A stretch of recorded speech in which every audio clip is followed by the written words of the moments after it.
Fellow makeup enthusiasts, welcome back to Makeup Use Disorder, not an official DSM diagnosis, but it should be.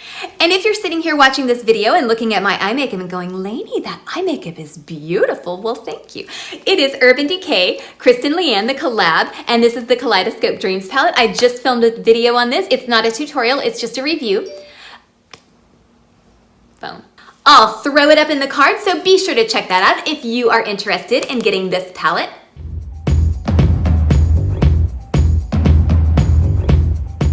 It's been almost a month since I did my Beautylish Lucky Bag unboxing. And since I always like to follow up with products, I'm going to post a follow-up video and let you know how these products have been working out or not working out for me. I'm going to start with the Jouer Skinny Dip eyeshadow palette. And I'm trying not to blind anybody, but it's very reflective. And I never clean up my palettes when I talk about them, because if I've used them, I want them to look like they've been used. This has been a little bit used. So my definitive opinion, and I'm gonna stop holding this up because it's just blinding. I'll put a picture. My definitive conclusion on the Jouer Skinny Dip palette is that I like it. I didn't need it. I would have never bought it for myself. I reach for it sometimes, but the shades in here that I really like, I have in the Kat Von D Saint and Center palette. And if I'm gonna reach for like a silvery shade or a gunmetal type shade, I'm probably gonna reach for the Saint and Center palette.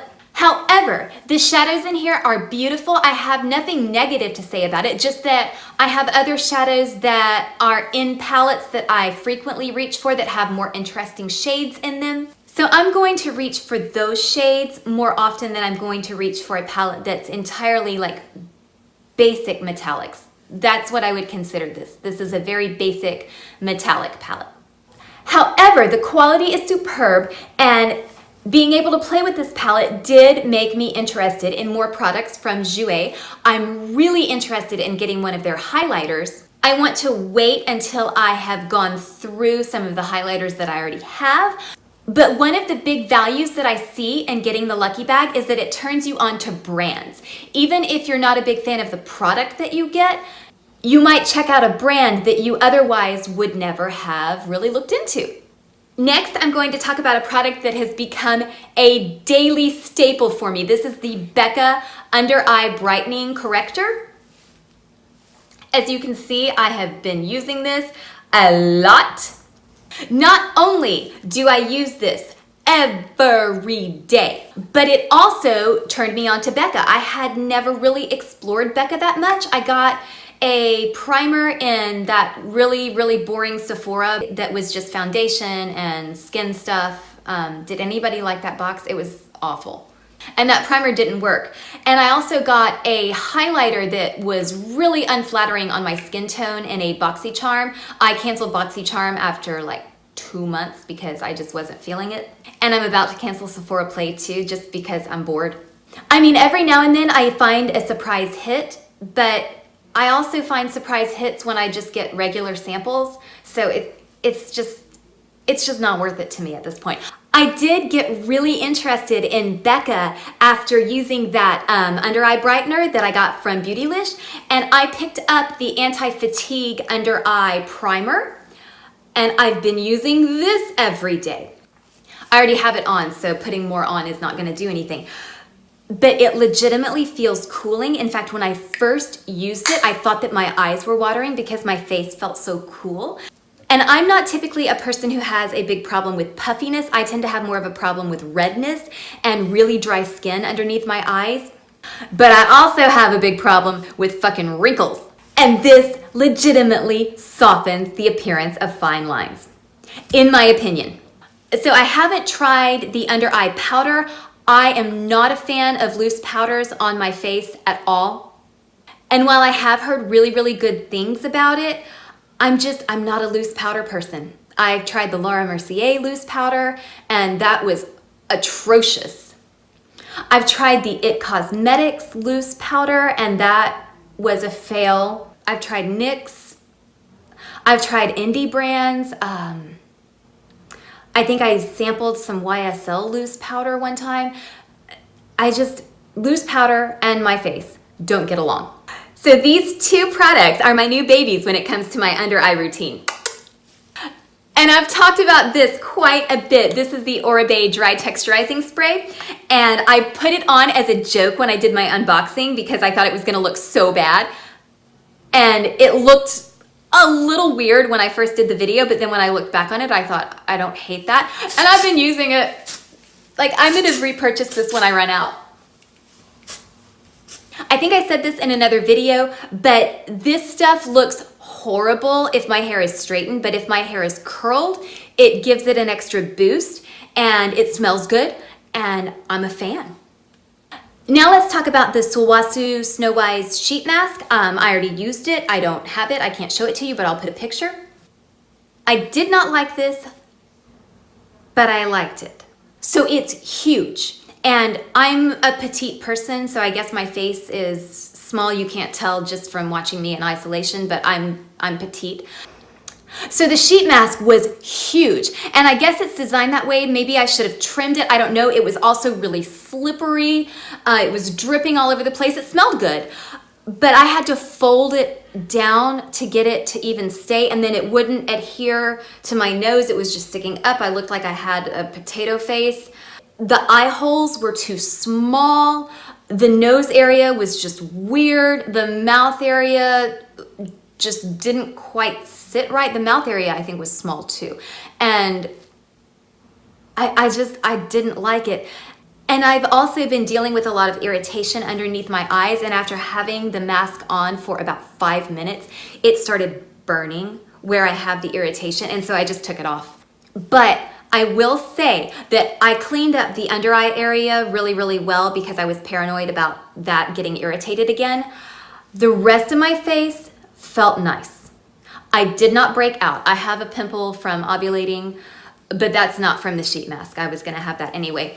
I didn't break out from it. It smelled nice. My skin felt very soft. Did I notice any major like brightening benefits? No, but I did get curious about the Sulwhasoo Snowise Brightening Serum.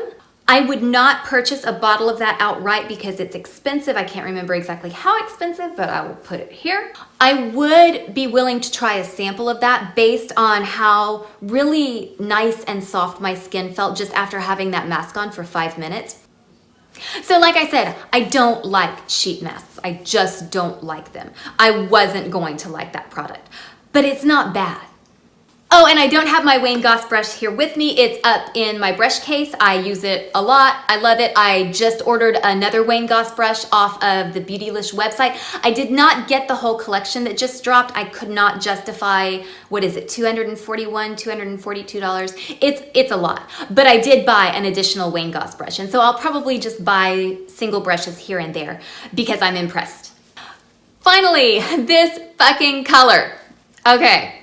I really, really tried to at least give this a chance. I wore it about 3 or 4 times. I just don't like it. I don't like this shade. It's just not me. I like bright colors. This ain't bright. This is boring. But I found a use for it. By the way, this lipstick is Pat McGrath. This shade is Full Panic. It's a matte trance. And I'm gonna take her off to show you what this can be used for. So fuck this color, but I noticed when I was putting this on that this applicator seems to do what the applicator on the Fenty Stunna lip paint was supposed to do and did not. So I haven't really been able to wear this because this applicator just doesn't work for me. I'm gonna show you. And I know I'm gonna be tempted to fuck it up on purpose, so let's see, how can I bribe myself to really, really try? If I do a good job of putting this on, I'm going out for sushi for lunch. Nope, no sushi for me. I am trying though.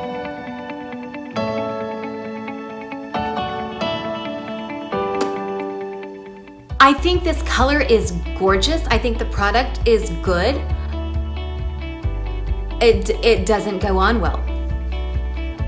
So we're gonna undo that crappy application. And I'm gonna use the By Terry wand to put on the Fenty.